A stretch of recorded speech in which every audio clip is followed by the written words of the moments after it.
Hello, you're listening to Tony Slattery's Rambling Club, and you're most welcome.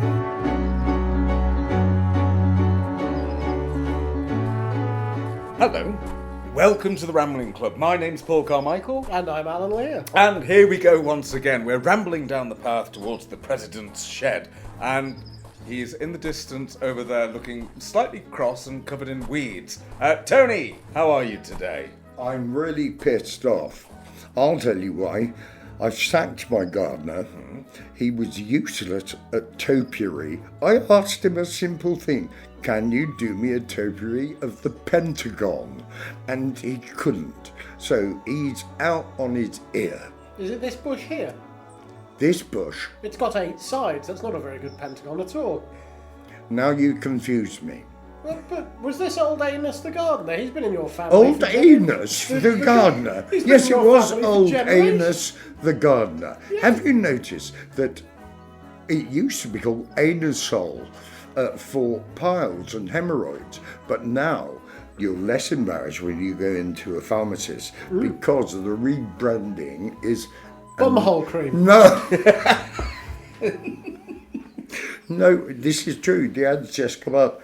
Anusol. Oh, that's like the repronunciation of Uranus as Uranus. Yes, that's right. Even though it's not a repronunciation, it was always called Uranus. It was just schoolboys like you who called Uranus in Latin class, which I bet you passed Latin, didn't you? I got a B in Latin, yes. Well, I was ungraded. Yeah. Anyway, the gardener's gone, and I hope he doesn't get work again. Well, if we can just make it past your overgrown clematis and wander... How dare you! I used a specialised pump for that. They're still available in Soho, apparently. They take a lot of work, and also they only last for a very short time. Well, here we are in the shed. Our magic Dewey Decimal Bingo machine is poised and ready. Oh, good. So let's give it a whirl and see where the balls take us this week.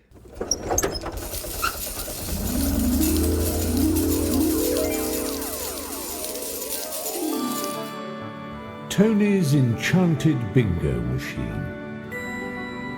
A curious contraption of cogs, levers and glowing buttons that hums with ominous energy. This machine generates 3 completely random numbers. These numbers are fed directly into the Dewey Decimal System, the arcane reference system by which books and their contents are categorized. In this way, the bingo machine conjures from thin air a topic of conversation so enthralling, so wildly unexpected, that it leaves the members of the Rambling Club both bewildered and vaguely excited. And thus, another evening is saved from the brink of boredom, thanks to Tony's marvellous, possibly haunted and entirely inexplicable bingo machine.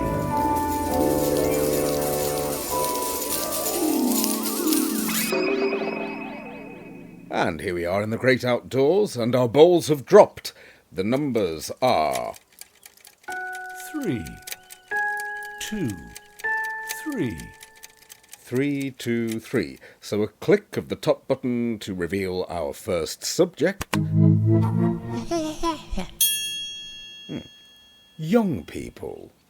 Oh, okay. Being all over the age of 40, we automatically disapprove of young people. There is a famous French saying, which I think is lovely, taught to me at an early age, si avait pouvait, c'est la jeunesse savait, which means if old people could, if only young people knew. So the young make terrible mistakes, and when they're older, they're wiser, but they can't make the same mistakes again, even though the mistakes were jolly good fun and dangerous. I often feel very lucky that I wasn't brought up when camera phones were a thing, and all my indiscretions can be largely forgotten about, apart from the ones I remember myself, just to embarrass myself. Young people today live their every day that way. Everything's on camera, Everything. recorded in perpetuity. Yes, young people. Yeah. Aren't there things called dick pics? There are. And what are they? I heard the phrase, and I don't know what it means. These days. Someone, right? Sorry. Someone mentioned yesterday at a gig we're all at. Someone mentioned it was an elderly lady who was talking to her grandson, and she said something along the lines of, "I've always told him, don't forget to double bag."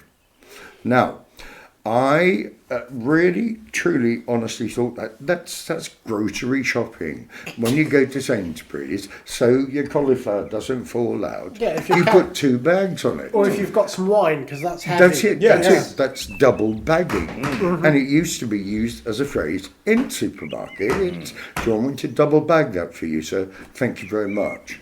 But it's not. It's putting 2 condoms on for, and then someone else came in with but it's not the same as teabagging. No. To which I said, I beg pardon, and I was explaining what that meant. And I experience of teabagging, Al. No experience of that. We'll just take this moment to point out that double bagging, in the sense you're describing there, is actually a very bad idea because it makes the condoms more likely to tear. The friction between the two is bad for the latex, so don't do it, no matter how much it supposedly decreases your sensitivity. And don't use Sainsbury's bags no, either. don't do that. Although, Why not, sir? Because Right. supermarket plastic bags these days have small holes in the bottom in case small children put them on their heads, so they're not semen-proof. Although Casanova, of course, famously used a pig's bladder and a ribbon. That's and a ribbon. A ribbon to tie it in place, yes. Right. So, listeners, phone in. A, do you prefer Sainsbury's bags for protective sex? 2, do you prefer a pig's bladder with ribbons? Or 3, just don't do it at all and go and, I don't know, sit down and have a nice cup of tea. Well, at our age, that's pretty much the only option open to us anyway. It is. Half a citrus fruit. Or Pardon? half a citrus fruit, as used. Oh, I can imagine that stinging. Well, you'd think, but it was the Romans who came up with the idea. So you take a lime and you cut it in half, and you'd scoop the flesh out, and then you pop it up there, and you've basically got a cap. That I see. To prevent yes. pregnancy. Yeah. And that was used by the Romans. Oh, I see. No, so not by the men. It was a kind of Dutch lime cap. It was, yes. Right. Yeah. Okay, let's get on to Marianne Faithfull then. Mars bars. They are not an effective contraceptive device. To be fair, their marketing doesn't imply that they are. Yes. I don't think you can hold the Mars Corporation. You're splitting hairs now. No, I'm talking about the famous interview between Mick Jagger. You look puzzled, Paul. No, but I'm desperate to find out more of this. Well, surely everyone knows. I don't know the details. I've heard Marianne All Faithfull right, and Mars this can be Bar edited out. Right, and they both admitted to it that in a sexual role play. Oh, we've a warning light on the machine. She's not happy. She says, "Urban myth warning: don't touch it with a barge pole." And if there are any children listening, don't try it. Don't try double bagging. No. Don't try tea bagging unless you're aware of what you're doing. If there's a man with a dog collar on, don't assume it's a priest. And the irony is, it probably is. It might be safer if it's not, to be honest. It's true. You can't be sued for libel. No, the Jagger Faithful story, if they've told it, you can't be sued for libel because they've admitted it. And That's right. Truth is an absolute defence to any action for libel. Yeah. Thank you. You've got the degree in law. Yes. But I mean, if you're going to shove a foreign object inside an orifice of your body, I'd have thought a chocolate one would be quite a good idea, because if you're unable to retrieve it, you can just wait until it melts. Yes, that's true. Unless a woman is frigid. Maybe that's what he was doing. Maybe he just didn't want his marshmallows melting on a hot day. Yes, that's right. Nothing worse than runny nougat. But as for dick pics, to go back to the... Oh, yeah. So, yeah, these days, that's flirtation. No. Is it... right, so is this dreadful thing of young people... You show I'm still a Luddite, but apparently people take photos of their own bits and pieces and send them to others, and it's all over the cesspit of social media, and That's flirtation these days, I'm afraid. that's equivalent of, I don't know, would you like a lollipop? Even though that can be taken the wrong way. My Girl Lollipop, which was sung by Millie... Millie. Oh, I remember. And of course, My Boy Lollipop, Yeah. that was admitted at the time. That's entirely about fellatio. My Boy Lollipop. Well, it's like Chuck Berry's song "My Dingling," isn't Yes, it? It's that's not right. a particularly subtle bit of innuendo. No, There's a great bit in Willie Russell's book, "The Wrong Boy." Have you read it? I haven't read it, no. Where his grandfather is flirting with the lollipop lady, and he keeps saying to her, "Oh, what you need is a real lollipop." And he goes, "Well, I was too young to know what an innuendo was, but I knew what a lollipop was, all right. I was so embarrassed." And then one day, we went over, and instead of holding his hand across the road, the lollipop lady lifted up the lollipop and battered shite out of me granddad. Turned out he'd already been sharing his lollipop with the dinner lady from Our Lady of Perpetual Mercy over the way. It's such. If you've not read The Wrong Boy by Willie Russell, it's a very funny book. I do highly recommend it. He's not done a lot of prose writing. No, he hasn't. No. And young people I've worked with for 20 years now, they're always portrayed in a certain way, but within them, you get past all of that social media shite and all that sort of thing. You do still have people who are desperate for information, and they are desperate to learn, but they don't have the opportunities because social media is all about you, and you're important, and what you think is important. And if people say that they have to listen to you, so it's all of this self-aggrandizing toss that tells them they are the most important thing in the universe, which is a dangerous way of Very, very dangerous and very self-harming and very isolating as well. When you think of, if you're lucky enough to have, say, a functioning brain at a young age, then it is a sponge, and it's your brain is actually, I think, genetically predisposed to wanting to know things, as opposed to just being exposed to a load of shit which doesn't matter. But isn't it good to be exposed to a load of shit, but being exposed... I mean, it's supposed to be quite good for your immune system, isn't it? Yeah. Well, quite. Most pathogens come from the soil. Yeah. And that's why, people, like, I did lots of contact sports, rugby. I was a black belt in judo, broken bones, scrapes and cuts.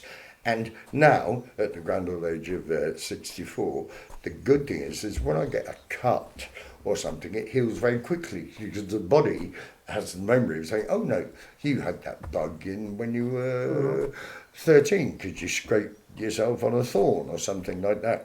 I know in terms of immunology, that's putting it broadly, but it's true. If you live in a plastic bubble and you're not exposed to all the things you should be exposed to come back to your metaphor about, but sometimes, I paraphrase here, but you did say something along the lines of, but sometimes it's good to be covered in shit. And you reminded me there of one of those late night vicars, which I used to have on radio, which always used to start along the lines of, it's wicked to knock the afflicted, and we all have souls, but sometimes it's good to be covered in shit.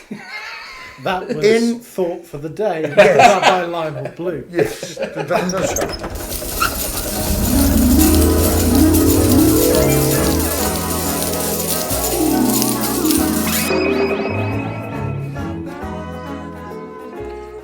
Well, we've strayed right off the beaten track here. The numbers are... 4, 7, 6. And the subject is... unassigned. Unassigned. Unassigned. So, do we discuss the word or the fact that it's somehow bowdlerized? Well, I think the latter. Good word. Bowdlerized, Yes. yes. Who censored Shakespeare and made a right mess of it. Terrible mess. And and his name was Mr. Twat Bowdler. Was it not Reverend Bowdler? I think you're quite right. And it his was. sister. Were they married or just brother and sister? Well, they were very close, certainly. Close Right, enough to have worked their way through Shakespeare and to have removed the references to the beast with two backs. Yeah, or anything else ungodly. In fact, anything else in Shakespeare. But Yes. it was a uniquely perverse act of censorship, wasn't it? Because they didn't merely censor it. It's not simply a case of redacting bits of Shakespeare. They rewrote it. That's to be right. More, That's right.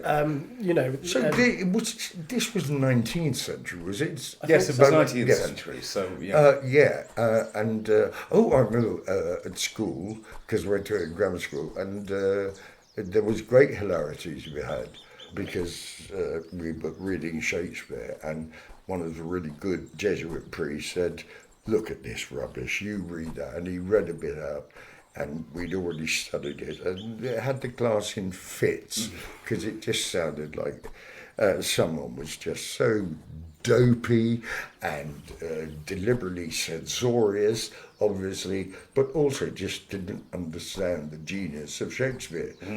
It's like saying, we can't have skirts, we can't have that word. There's a wonderful line which I adore in Titus Andronicus, where Tamora, the queen of the Goths, has been made pregnant by Aaron, her slave, and she's there with her two sons who have grown up.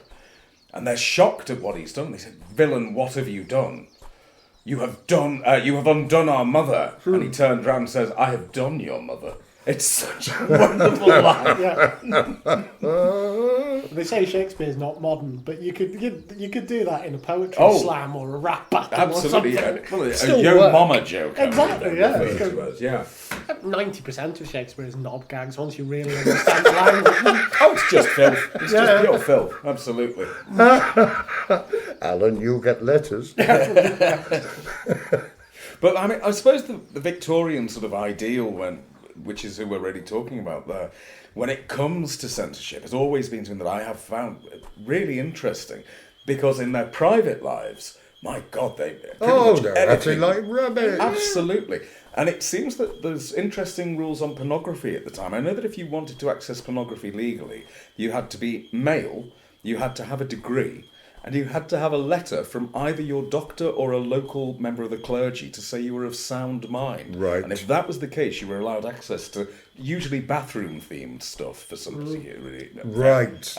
Really into the hygiene side of things. Sure. And the fetishism which often can come with bodily functions when it crosses over into sexual excitement.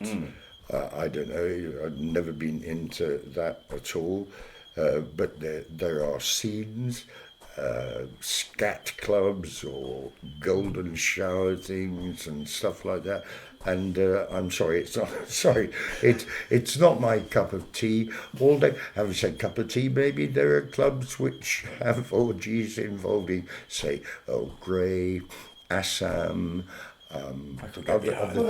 Darjeeling parties. They say this is one of the effects of the internet, has been to prove that no fetish is ever quite as niche as you think it is. Yes. But it's interesting that you had to prove that you were of sound mind. Yes. It's the idea, presumably, is that you couldn't be corrupted by the pornography. That's right, yeah. Because the original Obscene Publications Act, which was the one that the Lady Chatterley was tried on. Yep. If you remember, the actual wording of the definition of obscenity it was quite a difficult test to pass, because a lot of people thought it was to do with being shocked and offended. If this material shocks and offends me, nothing to do with that at all. You can shock and offend as many people as you like. The original test for if material is obscene is if it has a tendency to deprave and corrupt. And the only reason Lady Chatterley's Love was banned was because they found a clergyman who was prepared to testify that he had been corrupted by the act of reading Lady Chatterley's Love. It had actively made him a more depraved person to have read that. And wasn't also, in that famous case, a turning point when the prosecution made the fatal, terrible, sexist, obviously, error for the time. I paraphrase. Would you let your maid read this? And that was a whole, bunch of. Yes, that remark nice. was made famous by John Mortimer because his father was the defending barrister in that trial. Good Lord! You see, Al? You see, you are, and you're always too modest to admit it, but you have a degree in law from Lancaster University. That's right. Which, in a quite recent poll, states that Lancaster University in law is harder to get into than Oxford and Cambridge. That may be true now. It probably wasn't in my life. I strongly suspect. Oh, you're doing yourself down I again. strongly suspect the standards of their law course have gone up since I left, and for that reason. Nah, we know you're clever. No, I mean Lancaster was. I thoroughly enjoyed Lancaster. It was a great university to be at. Yeah. The only problem with going to Lancaster is that you spend the rest of your life saying, "I went to the University of Lancaster," and people go, "Oh, Central Lancashire, you plan it," and you go, "No, the real one, not the poly." Was that a doorbell noise, did you? I'm sure I had a doorbell noise. No, see who it is. It might be Bertrand Russell. Oh, it could be. That would be wonderful. Excuse me, are you interested in my proof that 1 + 1 = 2? No, Bertrand, I'll take it on faith. Thank you. For God's sake, put some clothes on. I've had enough gardeners. I read somewhere recently that apparently the Principia Mathematica, which Russell co-wrote, I can't remember who with, but it was supposed to be the logical foundation for all mathematics. So the first 70 pages are devoted to proving that 1 + 1 = 2, and they get to the end of this proof, and the author just adds, the proposition that 1 + 1 = 2 occasionally comes in useful. It's a lovely bit of understatement. That's it. Yeah. It's like, we'll be talking about I read the papers on this, existentialism, which is a word often used nowadays, and mainly in conjunction with existential crisis. And existentialism is, of course, a school of thought, and it is terribly dense and concentrated. And yet, again, I go back to influential schoolmasters. The first time I read Candide by Voltaire, which is in itself a very condensed treatise on existentialism.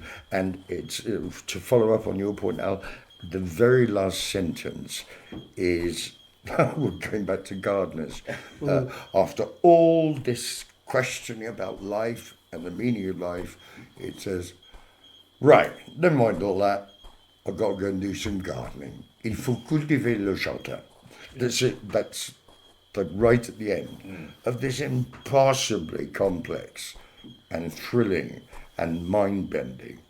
But at the end of the day, got to do the washing up, got to hoover, got to go to the loo, got to get food, got to have clean drinking water. I read at the Existentialist Cafe recently. I can't remember the author, unfortunately, but it's part of Robin Ince's book club he did on the back of his book, Bibliomaniac.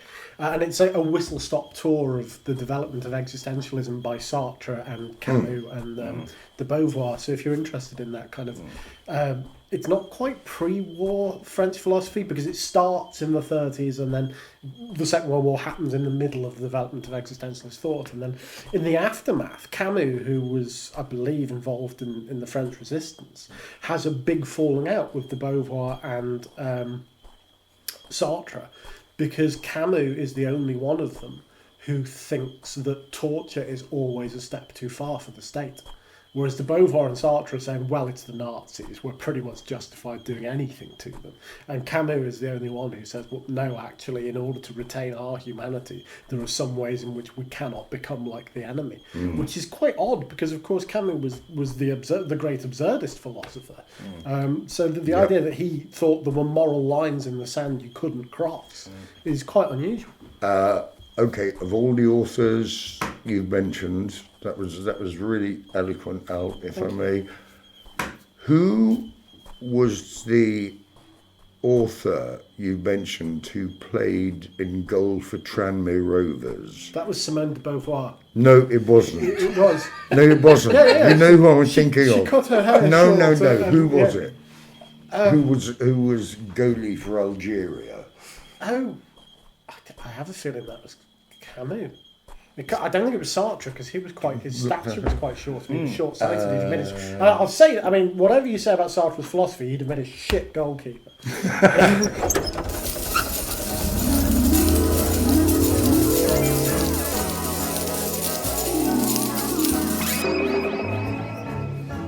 Oh, we're back on more familiar turf here, and the numbers chosen by our magical bingo machine are 8, 4, 3. 8, 4, 3, and that means the subject is...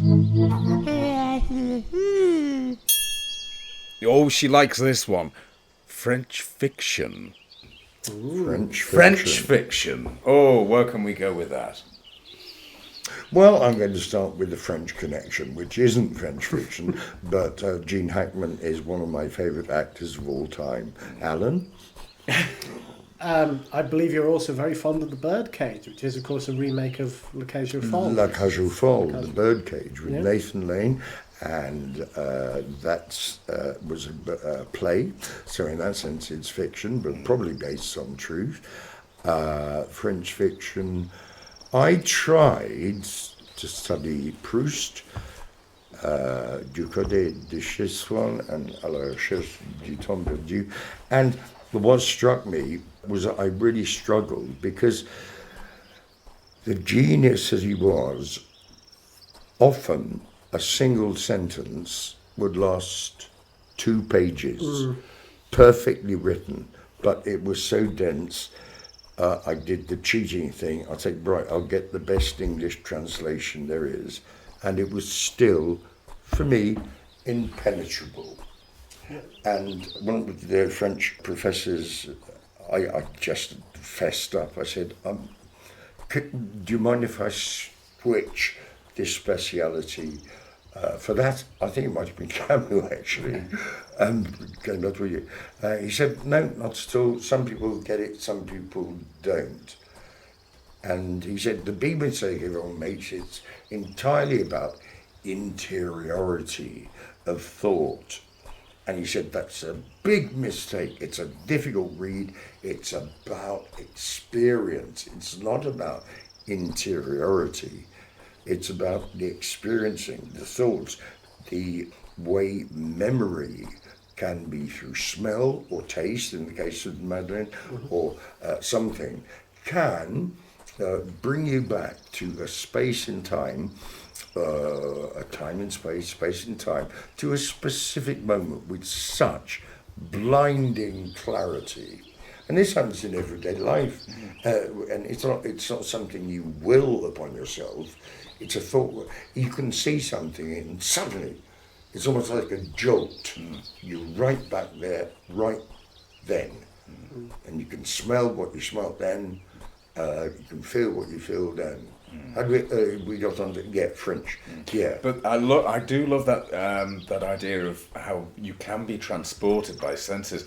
I experienced that this week, having bought a box set of LPs of the story of King Arthur, read by William Squire, with this beautiful, rich voice. But you open up this box and the smell of old libraries comes out. It's beautiful. It's lovely, lovely.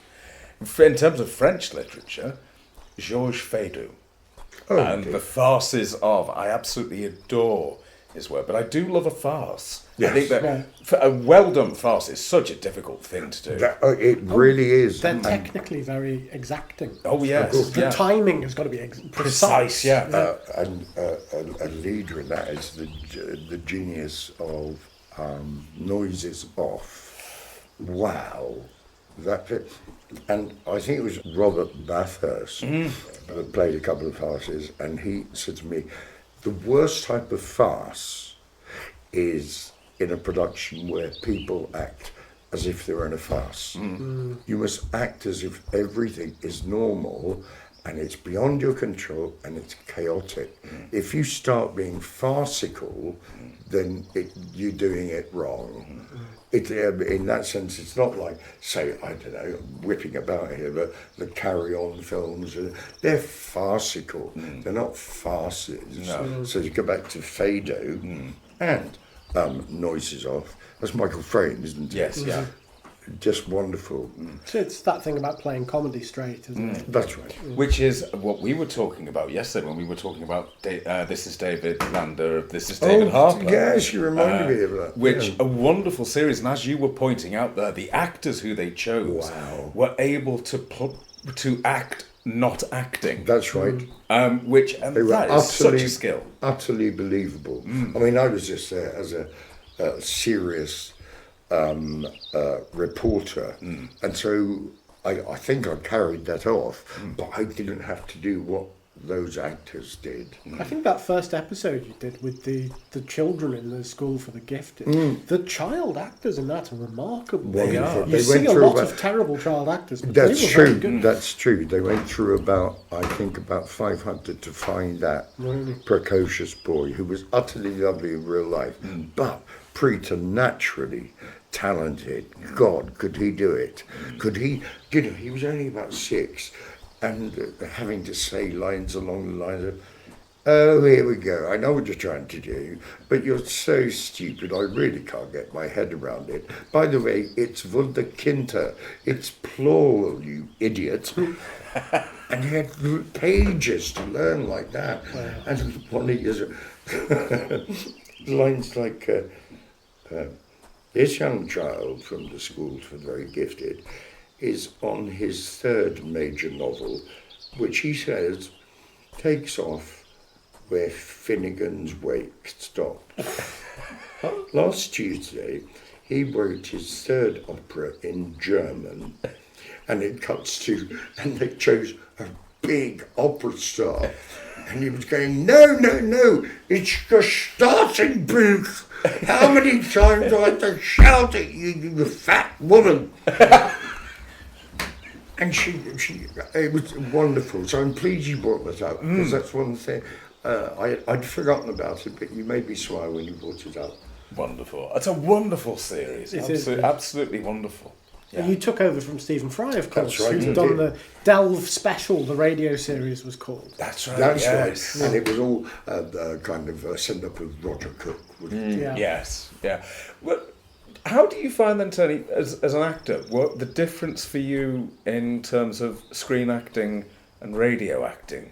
Because you've always sort of had such an energy. So when it comes to audio acting, do you have to harness that in a different way?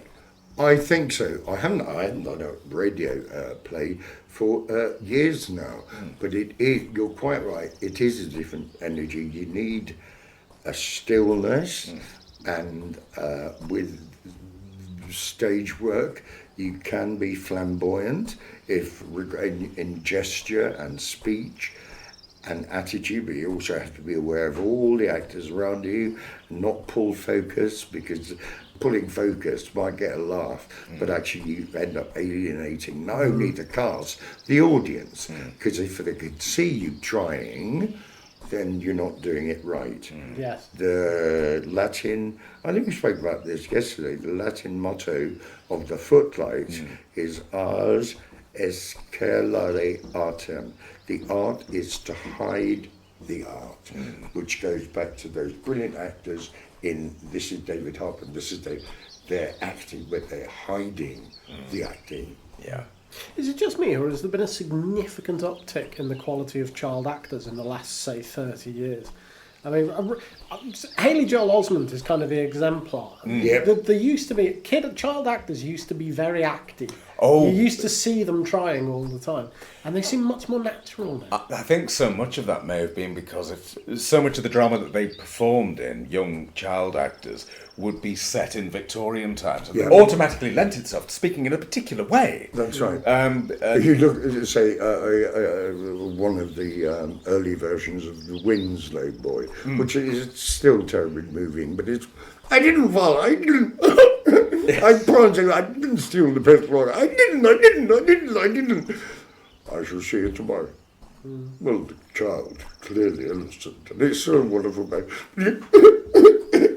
Yes. I think, do directors bother with child actors more now? I get the sense, early episodes of Doctor Who and things, if they have children in them, and it's just a child saying the lines, and you think, is that all people expected from children? Do you know what I think it may be down to is production. The fact that if you think back to those early days of television, then you had your intense rehearsal period, and then you've got your studio day. I think that for kids that must have been a hell of a thing to... Now, of course, there is no rehearsal in television, but it also means that you don't have that constraint of working in studio where everything has got to stop at 10 o'clock at night. You've got time to just allow a child to relax into it more, maybe? Yep. Rather than obviously shooting something in sequence and you've got to get it right on that first take. Now I suppose that you do have more time to work with them, which may be the one thing that I prefer about modern television. But that's the one. Yeah. That's your lot.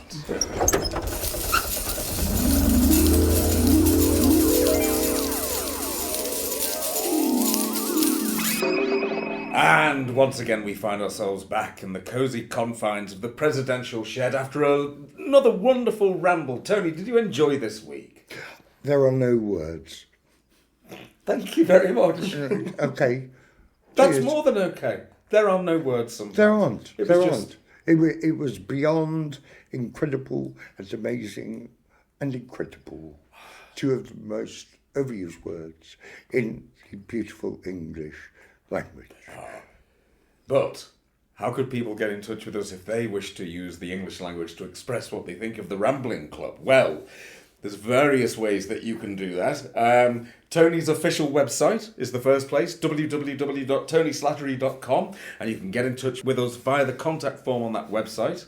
We're at Twitter at Slattery Live. Feel free, if you will, to use the hashtag TSRC to discuss this week's topics.